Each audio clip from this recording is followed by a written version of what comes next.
ಯಾವುದು ಯಾವ್ದು bus regulator refrigerator ಅದರಿಂದ ಅಲ್ಲ ಅಂದರೆ ಫ್ರಿಡ್ಜ್ ಅಂತ ಅವ್ರು ಹೇಳೋದೇನು ಗೊತ್ತಾ, ಸ್ಟವ್ ಆಫ್ ಮಾಡಿದ್ದೇ ಇಲ್ಲ, ಗ್ಯಾಸಿನ ಸ್ಟವ್ ಆಫ್ ಮಾಡಿ ಮತ್ತೆ ಅಲ್ಲ ಗ್ಯಾಸ್ ಸಿಲಿಂಡರಿಂದ ಲೀಕ್ ಆಗಿದೆ ನಮ್ಮದು, ಸಿಲಿಂಡರಿಂದ ಲೀಕ್ ಆಗಿದೆ,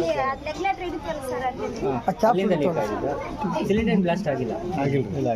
ಎರಡು ಸಿಲಿಂಡ್ರು ಖಾಲಾಗ್ಯಾವ ಸರ್. ಎರಡು ಸಿಲಿಂಡ್ರು ಪೂರ್ತಿ ಬೆಂಕಿ ಎತ್ತಿ ಹಿಂಗೆ ಮ್ಯಾಕನ್ನ ಆ ಕಿಟಿಗೆಲ್ಲ ಉಡುತ್ತೆ, ಎದುರು ಕಿಟಿಗೆ ಐತಲ್ಲ ಸರ್, ಆ ಕಿಟಿಗೆ ಮ್ಯಾಗ ಹೋಗಿತ್ತು ಸರ್ ಮೇಲೆ. ಫಸ್ಟ್ ಸಿಲಿಂಡ್ರ್ ಹಂಗೆ ಹಚ್ಚಿದ ಮೇಲೆ ಆಮೇಲೆ ಫ್ರಿಡ್ಜ್ ಆಗಿರೋದು.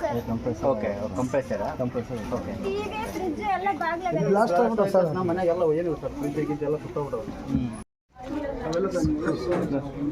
ಅದ್ರ ಸಾಮಾನ್ಯ ಎಲ್ಲ ಇಟ್ಟಿದೆ ಸರ್, ಚೈನ್ ಎಲ್ಲ ಹೋಗಿ